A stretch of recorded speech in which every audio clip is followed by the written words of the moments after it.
اعوذ باللہ من الشیطان الرجیم بسم اللہ الرحمن الرحیم عن انس ان عمر بن الخطاب رضی اللہ عنہ كان اذا قحط استسقى بالعباس بن عبد المطلب فقال اللهم انا كنا نتوسل اليك بنبينا فتسقينا وانا نتوسل اليك بعم نبينا فاسقنا قال فيسقون۔ حضرت انس بن مالک رضی اللہ تعالیٰ عنہ روایت کرتے ہیں کہ حضرت عمر فاروق رضی اللہ تعالیٰ عنہ کے زمانہ مبارک کے اندر جب قحط پڑا تو حضرت عمر فاروق رضی اللہ تعالیٰ عنہ نے حضرت عباس بن عبد المطلب یعنی حضور صلی اللہ علیہ وآلہ وسلم کے چچا کے وسیلے سے دعا مانگی، اور آپ نے دعا مانگی۔ وہ دعا کے الفاظ ہیں کہ آپ نے دعا مانگی کہ اے باری تعالیٰ، ہم پہلے تیرے نبی کے واسطے اور وسیلے سے تجھ سے دعا مانگا کرتے تھے اور تو ہمیں عطا کرتا تھا، اب ہم تیرے نبی کے چچا کے وسیلے سے دعا مانگتے ہیں، ہمیں بارش عطا فرما۔ تو راوی کہتے ہیں یعنی حضرت انس کہتے ہیں اللہ تعالیٰ بارش عطا فرماتا تھا۔ یہ حدیث مبارکہ، یہ روایت جو ہے یہ توسل کے بارے میں ہے۔ مسلمانوں کے اندر ایک طبقہ ہے جو توسل کو جائز نہیں سمجھتا، اور اہل سنت جو ہیں یہ توسل کے جواز کے قائل ہیں۔ توسل کیا ہے؟ عام سادہ الفاظ کے اندر مجھے کوئی کام ہے ڈاکٹر صاحب سے، میں دیکھتا ہوں کہ جی ڈاکٹر صاحب کے ساتھ سب سے زیادہ گہرا تعلق کس کا ہے کہ جو بندہ ان کو بات کہے اور یہ اس کی بات کا انکار نہیں کریں گے۔ تو میں دیکھتا ہوں کہ جی ان کے بھائی کے ساتھ ان کا بڑا اچھا تعلق ہے، تو میں کلیم صاحب سے کہتا ہوں کہ ڈاکٹر صاحب سے کہے میرا فلانا کام کر دیں۔ یہ توسل ہو گیا، یہ وسیلہ ہو گیا۔ جب ہم اللہ تعالیٰ سے دعا کرتے ہیں تو اللہ تعالیٰ سے دعا میں حضور صلی اللہ علیہ وآلہ وسلم کو واسطہ اور وسیلہ بناتے ہیں۔ کیوں بناتے ہیں؟ کہ حضور کی ذات جو ہے وہ اللہ تعالیٰ کے حبیب ہے، یعنی اللہ تعالیٰ کی دوست ہے، حضور اللہ کے مقرب ہیں اور امام الانبیاء ہیں اور برگزیدہ ہستی ہیں، اور آپ سے زیادہ اللہ تعالیٰ سے قریب اور کوئی انسانوں میں نہیں ہو سکتا۔ تو ہم دعا کرتے ہیں باری تعالیٰ اپنے محبوب صلی اللہ علیہ وآلہ وسلم کے وسیلے سے ہماری فلاں مشکل آسان فرما۔ اس کو کہتے ہیں توسل، وسیلہ بنانا۔ پہلی قسم وسیلے، واسطے اور توسل کی یہ ہے کہ آپ اعمال کو وسیلہ بنائیں۔ اعمال کیا ہیں؟ ہم نے نماز پڑھی ہے، نماز پڑھنے کے بعد ہم دعا کرتے ہیں باری تعالیٰ ہمارے نماز کے صدقے ہماری فلاں مشکل آسان کر دے۔ نماز ایک عمل ہے نا جی۔ آپ قرآن مجید کی تلاوت کرتے ہیں، آپ دعا کرتے ہیں باری تعالیٰ اس تلاوت کے صدقے فلاں بندے کو بخش دے، یہ مجھے بخش دے، میرے گناہ معاف فرما دے۔ آپ استغفار کرتے ہیں، استغفار کے صدقے دعا مانگتے ہیں۔ آپ درود شریف پڑھتے ہیں، درود شریف کے صدقے دعا مانگتے ہیں۔ یہ ہے اعمال کے صدقے، اعمال کے توسل سے دعا مانگنا۔ یہ وسیلہ جو ہے یہ بغیر کسی اختلاف کے سب کے ہاں جائز ہے، اس میں کوئی اختلاف۔ اعمال کو وسیلہ بنانا اس پہ اختلاف نہیں ہے، سارے کہتے ہیں جی ٹھیک ہے جائز ہے۔ اختلاف آتا ہے، پہلا اختلاف شروع ہوتا ہے حضور صلی اللہ علیہ وآلہ وسلم کی ذات پہ۔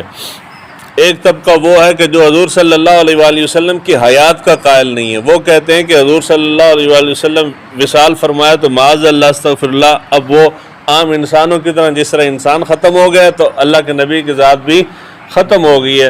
وہ کہتے ہیں کہ جی اگر وسیلہ حضور کا جائز تھا تو حضور کی حیات میں تھا، حضور کی حیات کے بعد وسیلہ ان کا جائز نہیں ہے۔ کیوں جائز نہیں ہے؟ کہ ان کی ذات جو ہے معاذ اللہ استغفر اللہ وہ ختم ہو چکی ہے۔ امت کا بڑا طبقہ جو ہے وہ انبیاء کے وسیلے کے جواز کا قائل ہے۔ اس کے اوپر قرآن مجید کی بہت ساری آیات مبارکہ اور کثیر احادیث صحیحہ موجود ہیں۔ قرآن مجید فرقان حمید کے اندر سورہ بقرہ ہے، اس کی آیت نمبر 99 ہے۔ حضور صلی اللہ علیہ وآلہ وسلم کی بعثت مبارکہ اور حضور کی ولادت باسعادت سے بھی پہلے مدینہ کے جو یہودی تھے وہ حضور صلی اللہ علیہ وآلہ وسلم کے وسیلے سے اللہ تعالیٰ سے دعا مانگا کرتے تھے۔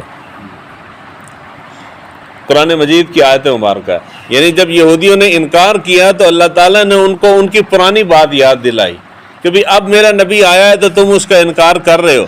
حالانکہ پہلی حقیقت تو یہ ہے کہ ان کی آمد سے، ان کی ولادت سے پہلے تم کفار کے ساتھ جب لڑائی کرتے تھے اور تمہیں شکست ہونے والی ہوتی تھی تو تم اسی نبی کے وسیلے سے دعا مانگتے تھے اور پھر تمہیں فتح ملتی تھی۔ اگر وہ جائز نہ ہوتی تو حضور صلی اللہ علیہ وآلہ وسلم اس چیز کو بیان کرنے کے بعد حضور منع کر دیتے کہ کیا یہودیوں نے ہے، تم نے نہیں کرنا، جس طرح کہ حضور صلی اللہ علیہ وآلہ وسلم نے ہر چیز سے روکا ہے، یہودیوں کی مخالفت کرنے کا، اہل کتاب کی مخالفت کرنے کا حکم دیا، مگر حضور نے وسیلے سے منع نہیں فرمایا۔ اور حدیث مبارکہ کے اندر ہے، حضور صلی اللہ علیہ وآلہ وسلم کی حیات مبارکہ کے اندر بھی توسل کے اوپر بہت ساری روایات ہیں، اور ظاہری وصال مبارک کے بعد حضرت بلال بن حارث رضی اللہ تعالیٰ عنہ صحابی رسول ہیں، ان کے بارے میں آتا ہے جب قحط پڑا تو وہ حضور صلی اللہ علیہ وآلہ وسلم کی قبر مبارک پہ گئے اور جا کے حضور سے خطاب کیا، یا رسول اللہ صلی اللہ علیہ وآلہ وسلم، آپ کی امت جو ہے وہ مر رہی ہے پیاس کی وجہ سے اور قحط کی وجہ سے، جانور ہلاک ہو رہے ہیں، تو یا رسول اللہ آپ اللہ تعالیٰ سے دعا کریں اللہ تعالیٰ میں بارش عطا فرمائے۔ یعنی قبر مبارک پہ کھڑے ہو کے انہوں نے حضور کو وسیلہ بنایا۔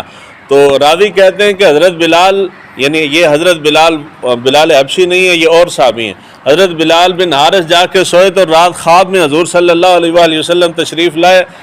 دور جو تھا وہ حضرت عمر فاروق کا تھا، تو حضور تشریف لایا، حضور نے فرمایا کہ جا کے عمر کو جا کے خوشخبری دے دے کہ بارش ان قریب آنے والی ہے۔ یعنی حضور کے وسیلے سے جب دعا مانگی ہے تو اللہ تعالیٰ نے پھر دعا سنی بھی ہے۔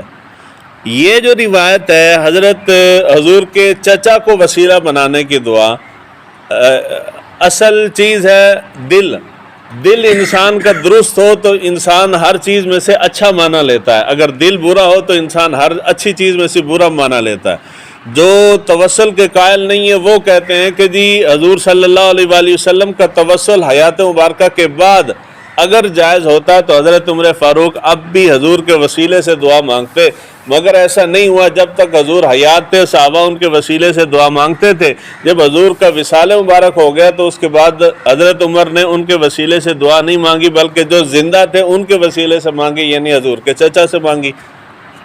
بظاہر بات دل کو لگتی ہے مگر حقیقت ایسی نہیں ہے، حقیقت یہ ہے کہ اس بات پہ تو کسی کو شک و شبہ تھا ہی نہیں کہ حضور کے وسیلے سے دعا جائز ہے۔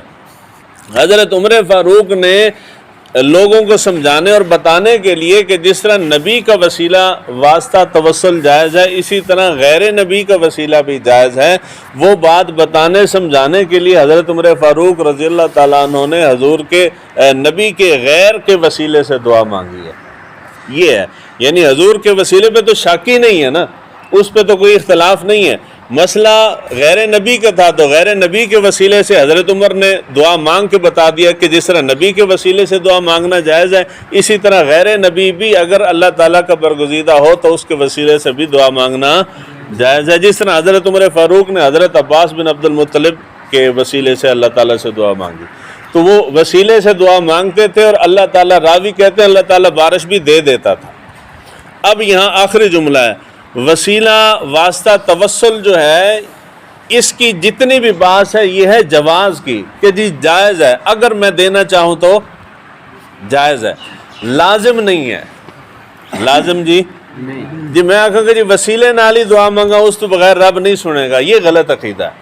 آپ اللہ تعالیٰ سے بغیر کسی واسطے وسیلے سے مانگتے ہیں تو سبحان اللہ مانگیں آپ، اس میں کوئی مسئلہ نہیں ہے، لیکن اگر آپ حضور صلی اللہ علیہ وآلہ وسلم کو بیچ میں وسیلہ ڈال کے دعا مانگتے ہیں تو یہ بھی جائز ہے، اور اگر آپ غیر نبی کا وسیلہ ڈالتے ہیں تو یہ بھی جائز ہے، لیکن بہترین طریقہ یہی ہے کہ آپ اعمال کو وسیلہ بنائیں، نیک اعمال کو وسیلہ بنائیں۔ اگر آپ نے وسیلہ ڈالنا ہے تو حضور صلی اللہ علیہ وآلہ وسلم کی ذات اقدس کو وسیلہ بنائیں، آپ صحابہ کو وسیلہ بنا کے مانگتے ہیں، آپ اہل بیت کے وسیلے سے اللہ تعالیٰ سے دعا مانگیں تو ٹھیک ہے، جس طرح کہ یہ روایت ہے اہل بیت کے وسیلے سے دعا مانگی جا رہی ہے۔ رہ گیا نیچے طبقہ آ گیا نا، یعنی یہ اس زمانے کے اولیاء وغیرہ نیک برگزیدہ بندے، جب ایک اوپر مضبوط واسطہ موجود ہے تو پھر نیچے والا کمزور واسطہ کیوں پکڑتے ہیں؟ یعنی جس سب سے مضبوط واسطہ حضور کی ذات کا ہے نا جی، حضور سے زیادہ مضبوط تعلق اللہ تعالیٰ کی ذات کے ساتھ تو کوئی نہیں ہے، تو جب اتنا مضبوط تعلق موجود ہے، واسطہ موجود ہے، سفارش موجود ہے، تو اس مضبوط سفارش کو پکڑے، نیچے والی سفارش کو چھوڑ دیں۔ اللہ تعالیٰ ہمیں دین کو سیکھنے سمجھنے کی توفیق عطا فرمائے۔